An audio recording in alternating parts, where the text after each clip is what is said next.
kita bersyukur kepada Allah Subhanahu wa taala yang mana Allah Subhanahu wa taala kurniakan nikmat sehat, khususnya sehat hati yang dapat kita hadirkan di tempat seperti ini. Moga-moga dengan kita syukur kepada Allah itu, Allah janji akan tambah lagi nikmat-nikmat. Alhamdulillah, Rasulullah sallallahu alaihi wasallam dalam satu sabda riwayat Bukhari an Abi Hurairah radhiyallahu anhu, "Inna dina yusrun." Sesungguh agama itu adalah mudah. Agama tidak menyusahkan umat-umat manusia, malah dia mempermudahkan kepada umat manusia melakukan ibadat kepada Allah Subhanahu wa taala. Dengan demikian, sama-samalah kita bersyukur. Bagaimana kita nak syukur nikmat Allah Subhanahu wa taala? Semoga Allah akan tambah lagi nikmat-nikmat kepada kita. Sebaliknya, kalau kita kufur dengan nikmat Allah, maka azab Allah terlebih bersangat. Maka di antara syukur kepada Allah Subhanahu wa taala ialah di antara hak yang ridwan memohon minta kepada hamba Allah Subhanahu wa taala, yaitu ketika Imam Syafi'i rahimahullah taala di dalam kesakitan berada di atas hamparan menemui Allah Subhanahu wa taala, ialah wasiat yang ke-8 di antaranya atau ridwan. Berikanlah hak ridwan, iaitulah penjaga syurga. Setiap umat manusia pasti beri hak dia. Kalau tak bagi hak dia,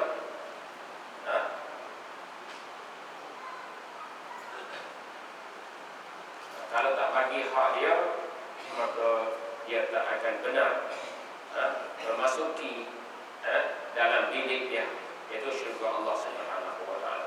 Kerana Allah Subhanahu wa taala izin kepadanya sebagai penjaga. Dia ada penjaga. Kalau penjaga tak benar, maka tak boleh.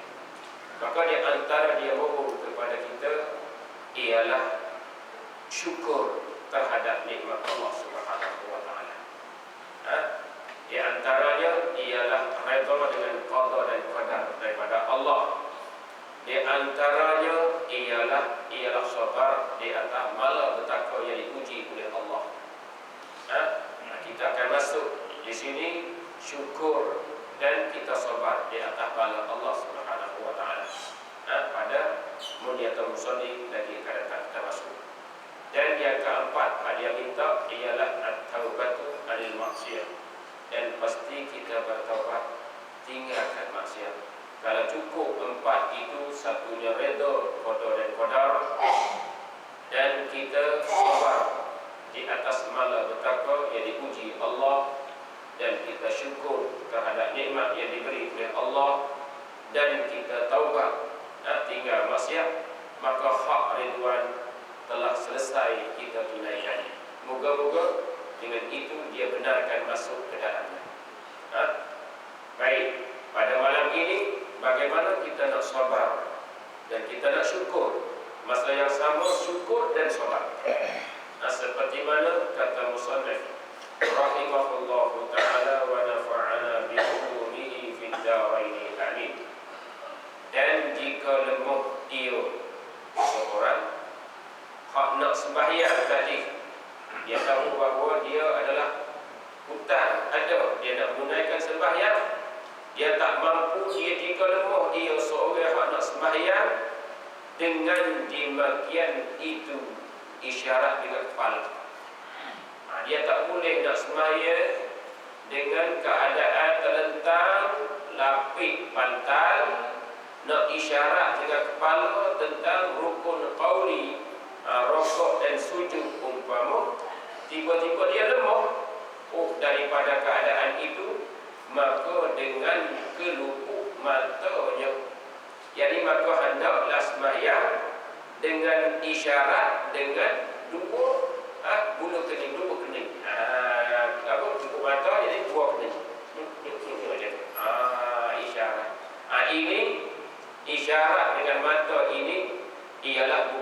isyarat apa? Kalau hak rokok sujud dia tak payah nak buat kata macam tu dah. Ini isyarat rukun-rukun sembahyang. Rukun-rukun sembahyang, maka dia isyarat. Ini isyarat kata ini rokok, ini tidak, ini sujud, ada sujud. Ada isyarat macam tu ya. Buatlah. Ku kena gitu ya. Kocak-kocak kena gitu ya. Ini adalah ujian daripada Allah Subhanahu wa taala terhadap hamba-Nya. Allah Subhanahu wa taala dalam surah Al-Mulk, alladzi khalaqal mauta wal hayata liyabluwakum ayyukum ahsanu amala. Allah yang menjadikan sifat hidup, Allah menjadikan sifat mati. Kita dulunya tak ada, kemudian ada. Lepas ada tu tak ada pula. Lepas tak ada jadi ada lagi. Dua kali tak ada, dua kali ada. Tak ada yang pertama tak kekal. Ada yang pertama tak kekal. Tak ada yang kedua pun tak kekal. Ada yang akhir pun kekal. Sama ada ke syurga, Allahumma amin, ataupun ke neraka wal iyazillah. Maka dalam hidup pertama memang ada cubaan. Liyabluwakum ayyukum ahsanu amala. Supaya Allah menjadi macam tu ialah dengan andaiannya Allah nak uji. Nak uji, nak takdirkan ujian itu kepada hamba-Nya. Nak berzahirkan ilmu Allah Subhanahu wa taala kepada hamba-Nya. Nak uji daripada kesakitan umpama, daripada malapetaka, hasilnya sakit di sini. Ujinya sakit, tak boleh berdiri, tak boleh duduk, tak boleh berdiri, tak boleh berletak. Kena buat juga dengan luku mata. Ini ayyukum ahsanu amala. Kita ambil satu tafsir, tafsir yang pernah dengar daripada hadis Nabi juga, ialah ahsanu amala, yang manakah pak cerdik buat mak ibadah. Orang cerdik kita maklum dah. Al-kayyisu man dana nafsahu wa amila lima ba'dal maut. Orang cerdik ni orang yang sentiasa muhasabah diri, sentiasa buat amal untuk hari akhirat. Maka sembahyang dia itu adalah untuk di sana. Maka dia buat juga, itu orang cerdik. Ayyukum ahsanu amala. Dia buat juga walaupun dengan kelukuman mata. Maka orang tahap ni, hak biasanya dia tak boleh bercakap dah. Kalau tak boleh bercakap, dia isyarat saja.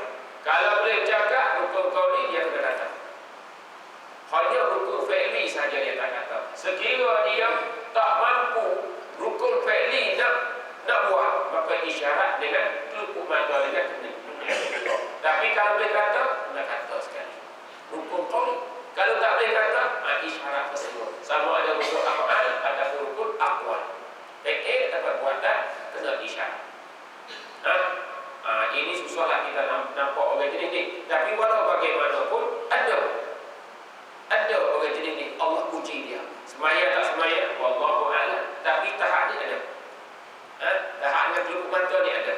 Tapi terserahlah kepada hamba dia. Kalau hamba yang kiri, dia semaya. Dia bodoh, dia tak semaya.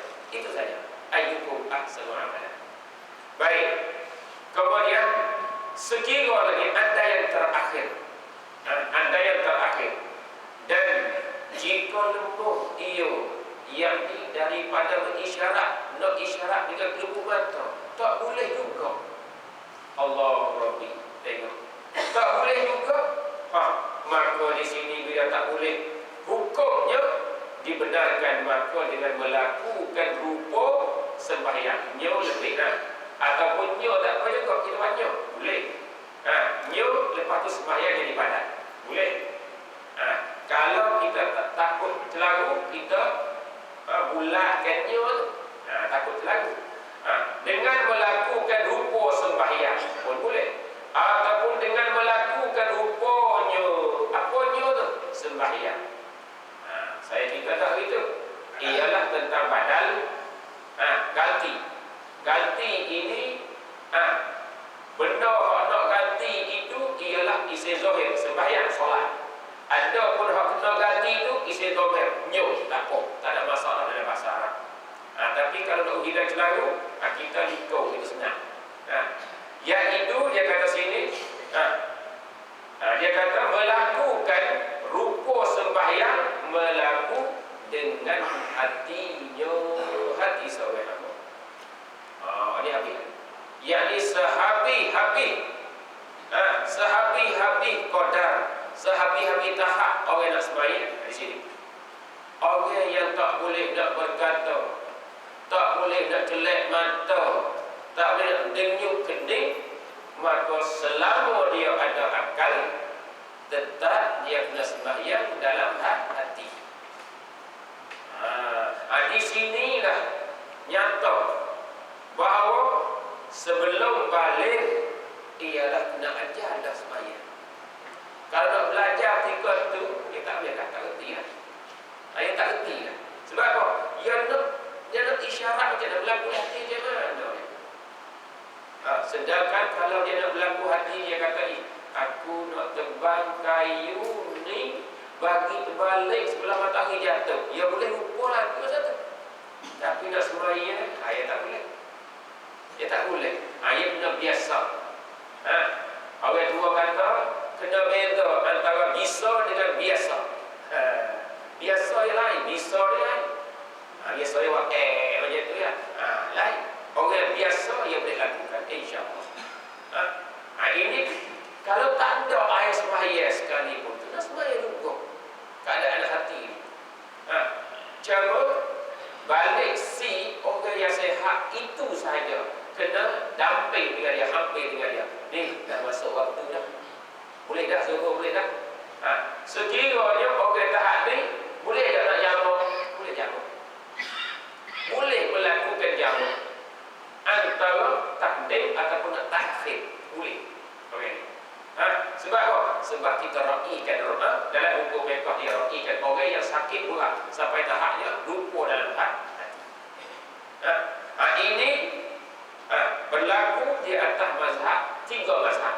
Kena sembahyang hati. Ada pun satu mazhab, 3 mazhab itu ialah Imam Syafi'i rahimahullah ta'ala, Imam Malik dan Imam Ahmad bin Hanbal kena sembahyang walau tak mampu dengan isyarat dengan kepala, dengan mata, tak mampu dengan mata, dengan hati. Ada pun Imam Abu Hanifah setakat kepala. Kalau tak mampu dengan kepala, habis dia tak ada. Sebab apa? Sebab ada dia tahu. Orang itu dia takdir. Sekiranya kalau orang itu sakit sampai tahap dia nyata, dia bagi dia ni balik hilang tak ada. Nyata kata mati dah dia ni. Mati sebelah mati itu 80%. Dia yakin macam tu. Maka dia itu ketika itu dah luput dah sembahyangnya. Luput sembahyangnya. Kenapa? Kerana dia tahu orang jenis ni dia ingat ke Allah. Hati dia ialah semata-mata ingat kepada Allah.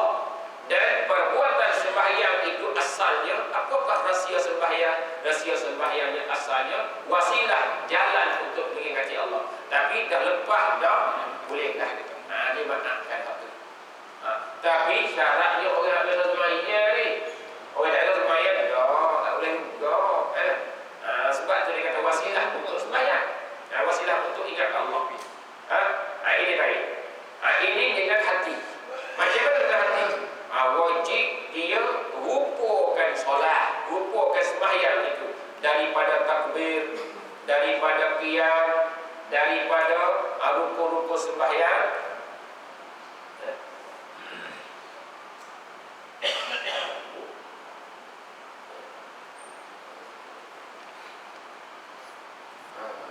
Ada muqtaridah sikit. Dia nak muqtaridah. Ada ganas sikit. Jadi kereta, satu kereta WYP 7195, lampu kereta tidak tutup. Sebentar lagi takut start hidup kita ni hampir. Habis tutup sah. Balik lagi kena tolong tu. Tapi tak apa, orang ramai tak apa.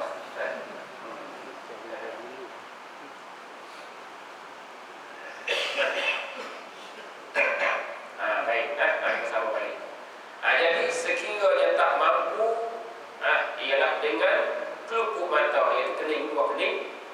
syarat nak gerak-gerak kening tak mampu, maka ialah dalam hati. Kerana apa? Inilah rahsia-rahsia agama Islam. Bagi kemudahan yang cukup mudah. Tak boleh tahap 1, tahap 2, tak boleh tahap 2, tahap 3, tak boleh tahap 3, tahap 4, tahap 4, tahap 5. 5 tahap. Tak boleh berdiri, duduk. Tak boleh duduk, kita berbaring, mengiring. Tak boleh mengiring, letak. Tak boleh letak, ialah kelupuk mata. Tak boleh kelupuk mata, 5 tahap. 5 dijaga nak jumpa dah. Tapi bagi lagi, ini nyata di firman Allah Subhanahu wa taala, la yukallifullahu nafsan illa wus'aha. Dia juga dari firman Allah juga, yuridullahu bikumul yusra wa la yuridu bikumul usra. Allah bagi kemudahan untuk kamu, tidak menyusahkan kamu. Demikian agama saya baca tadi, rawahul Bukhari tadi, inna dina yusrun. Sesungguhnya agama itu mudah, cukup mudah. Masuk dalam kaedah usul fiqh lagi, al-masyaqqatu tajlibut taysir. Masyaqqah itu ialah menarikkan kepada kemudahan tadi. Siapa nak menyusah? Kita menyusahkan diri kita. Cukup mudah. Kita ni hak susah nak mudah juga kadang-kadang. Zakat sepatutnya bagi kita. Hantar mesej tak apa dah. Lepas tu dia kurang kan, habis kita untuk kita. Dia kurang. Hantar mesej tak apa. Mudah sangat tu. Jangan mudah sangat. Sampai tahapnya semaya pun tak payah untuk orang tu mudah sangat. Kan? Tengok sangat. Semaya tak ada berdoa, tak ada siapa muka tu mudah sangat tu. Tempat mudah boleh mudah. Orang nak semaya 4, buat 2 jadi lah. Ni semaya subuh lewat hati juga. Lewat puasa juga. Tengok sangat kan. Apa ngorek macam mana? Ngorek 1,5 tak ada. Subhanallah. Baik.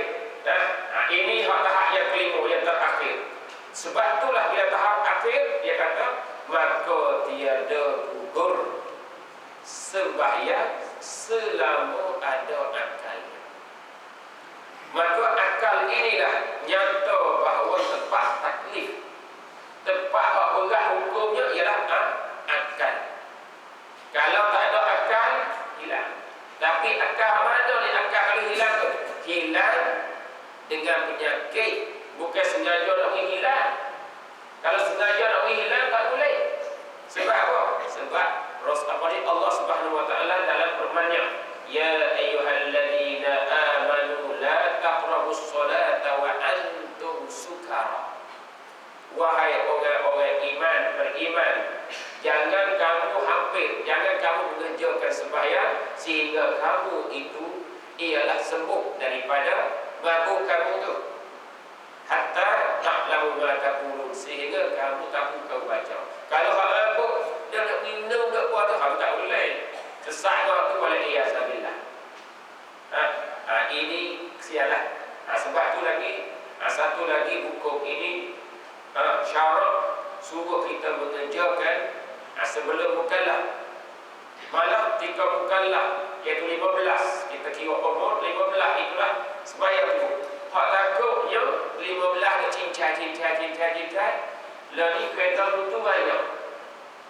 Buat cincai sampai umur 20 rek itu waktu. Jadi otak berek. Tak berek. Apa tu? Dia tak sembahyang. Belum ada tu dia siap. Lepas pada tu, boleh lagi ganggu. Tapi belum ada tu boleh dia salah. Siap dia. Kena jaga orang ni. Sebab itulah berat di atas orang tua, ibu dan bapa mengajarkan anak tentang bab taharah dan tentang solat. Hak ni takut. Lebih-lebih lagi kita masa sekarang. Selama ada akal. Capek ke tak capek, tak penting. Yang penting akal ada. Nak sembahyang kita ingat baca, tapi bukan lain boleh buat. Ingat. Buat harta 1, 2 himpun jadi 3 ingat, tapi sembahyang tak ingat. Subhanallah. Ini antara. Ini jaga. Tiada gugur sembahyang selama ada akal. Selama akal ada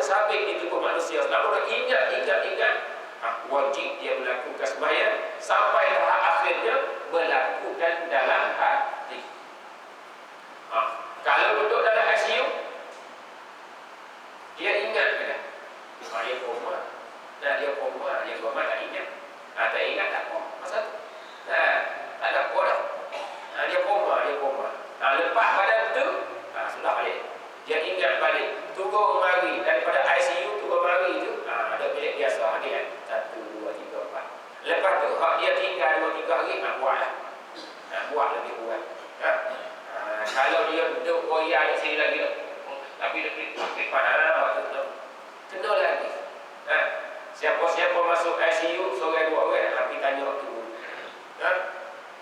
Saya nasihat, saya tanya waktu dulu. Dia hangguk-hangguk. Lepas tu nak pusing, tak boleh. Kaki belat, tak penting dah. Penting dia sembahyang dulu. Sebab apa? Hak darurat tu yang paling. Ad-darurat tu dia bermaksudah. Boleh. InsyaAllah. Lepas tu bila hari ya, seperti mana saya cerita pada, seperti bila hari sudah 1, 2, 3, 4, hak paling pusing tu. Maka hak tu lah kena ganti balik. Ataupun kalau dia penyakit macam ni, dia sembahyangnya dengan kelupuk mata contohnya, ataupun dengan hati, tiba-tiba dia segar balik, sihat balik. Hak dia buat dengan kelupuk mata dengan hati, tak wajib qada. Tak wajib qada. Itu kata hukumnya mudah. Sebab ya.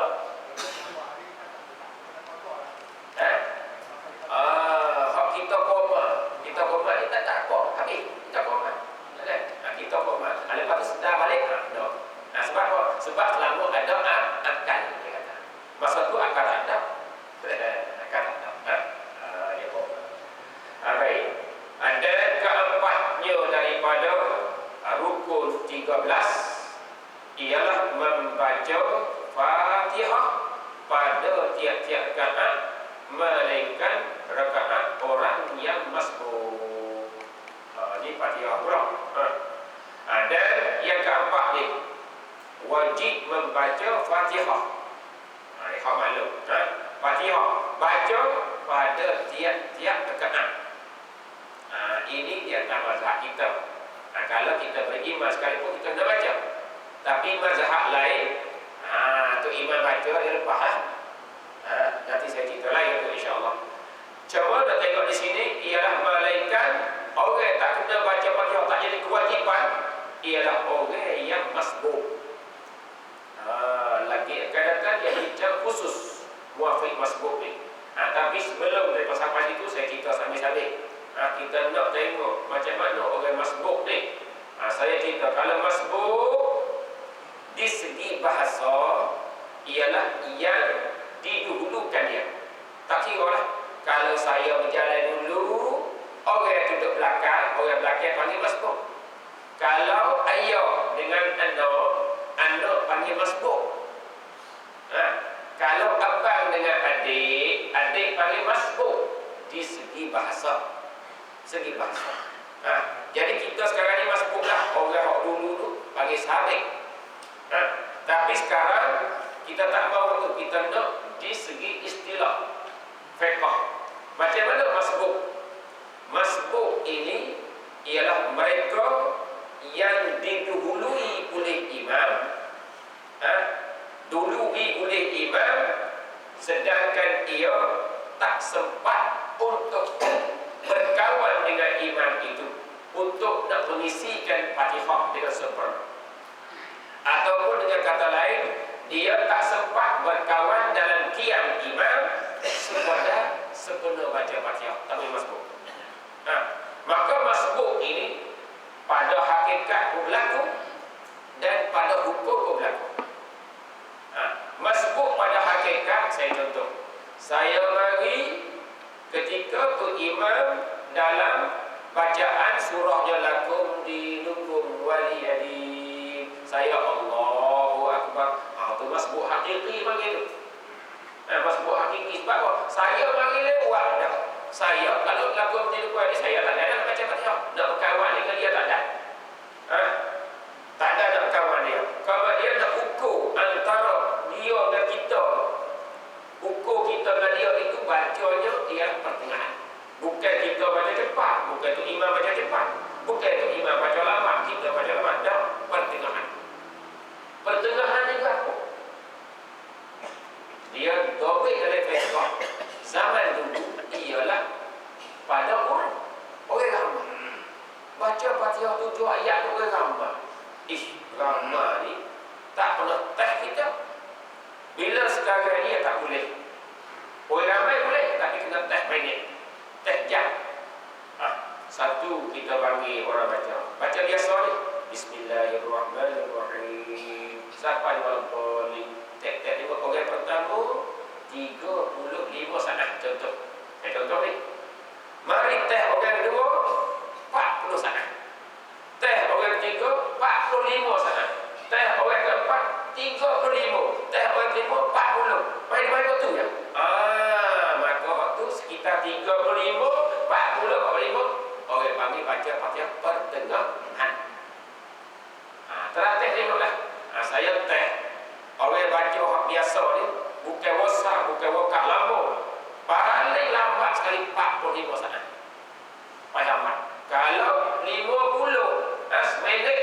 dikira bacaan Fatihah dia lambat. Kalau 30 saat, 25 saat dikira cepat. Antara 35 45 itu pertengahan bacaan Fatihah. Maka ukur di situlah. Kalau dia dan tinggal waktu ya Allahu Akbar dan ni baru duduk mana? Wala antum abiduna ma a'bud. Dia tidak baca tu. Itu panggil apa? Waktu panggil muwafiq. Kalau tak ada, orang panggil masbuk. Tak kira baca dia. Lama ni bismillah. Tu tak kira tu dia lambat. Itu panggil masbuk hakiki. Adapun masbuk majazi boleh berlaku setiap keadaan. Bukan keadaan pertama saja. Saya contoh. Contohnya dekat yang pertama dia mari, orang iqamah dia pun mari. Allah dia pun Allahu Akbar tak kena. Kemudian dok orang ramai. Bila orang ramai tu, tak apalah rokok tak apa. Bila sujud nak bangkit dia lambat. Tu sambung orang ramai sana. Tu imam dia baca dia baca naik. Bila bawa naik, kawan nak rokok lah. Ketika itu dia masuk balik. Keadaan pertama muwafiq. Tapi keadaan kedua jadi masuk balik. Masuk balik. Masuk balik. Ada berlaku macam tu. Itu bagi apa? Masbuk pada hukum. Atau dibenarkan dia jenis baca lambat sangat-sangat. Tu imam baca sekitar 45 saat pada pertengahan, tapi dia pergi baca seminit setengah. Balik makmum tu. Itu pun panggil apa? Panggil masbuk juga. Ada juga. Panggil masbuk. Ada juga panggil. Ada berlaku macam tu. Tapi dia bezanya, hak tu ialah boleh lagi dimaknahkan Quran. Ada apa hak tadi? Ada. Kena sujud tu. Ni panggil masbuk juga. Lagi kata saya bincangkan, iaitulah bab muwafiq masbuk. Ujung-ujung dia ada ujung masalah. Kita bincang lagi kata insya-Allah. Macam mana cerita bakal-bakal sebab kita sekarang ni ialah ada imam, ada makmum. Takut mari sembahyang ada perlawanan dengan imam sudah pun. Tu imam cepat ni sudah juga. Akhirnya dah juga sudah. Mana seperti mana ada berlaku di bulan Ramadan. Bulan Ramadan ini memanglah hukum orang panggil masbuk. Dia sembahyang lama ni. Dah lama banyak terawih ni banyak. Lepas tu dia kata lakum dinu waliya kalau tak buat kan pokok pula kan. Tu orang panggil orang cerdik. Cerdik di sisi dia. Dia malah ajar Fatihah. Sembahyang sah ke tak sah. Tapi mungkin dia tak ajar Fatihah pula. Kalau terkebir masuk dah, dia tak baca Fatihah dia salah. Dia terkebir orang lakum dinu waliya din Allah bagi rakaat tu. Dia masuk ni. Tak ada baca Fatihah lah. Dia masuk tiap kanan dia. Tak ada baca Fatihah. Sebab apa? Dia baru sembang lah keluar baik-baik Quran. Sah semayang dia tapi dia sebab apa? Sebab tu imam kadang-kadang dia laju juga. Laju baca. Dia sampai hak laju tu sampai makmum pergi baca awal. Tu imam tak ada baca Fatihah dia baca dah. Sebab takut potong ni. Itu imam. Baik dia potong dulu dia kata. Senang. Itu pun kena bicara juga. Sebab imam aku kena bicara. Sebab apa? Takut imam ada pendapat mengatakan kalau kita mendahului rukuk qauli di atas imam pun tak boleh. Satu pendapat. Tapi hak kita ni tak apa. Dulu rukuk qauli tak apa, tapi hak dulu rukuk fi'li saja tak boleh kita. Tapi imam takutnya waktu bagi kita jaga. Sebab tu ada pendapat kita juga ialah khuruj minal khilaf mustahab. Khilaf itu ialah kita berluar adalah hak khilaf itu adalah sunnah pula. Baik. InsyaAllah kita sambung pada kata dan bismillah itu satu ayat daripada Fatihah. Wajib memelihara segala hukumnya. Ini syarat. Nanti bila syarat. Berapakah syarat bagi rukun Fatihah? Dia hakiyah dia tak ada syarat. Syarat betul berbagai dia. Tapi syarat Fatihah ni ada dekat 10 syarat. Tak betul 10 tu tak boleh panggil baca Fatihah. Dia tak baca Fatihah la solatan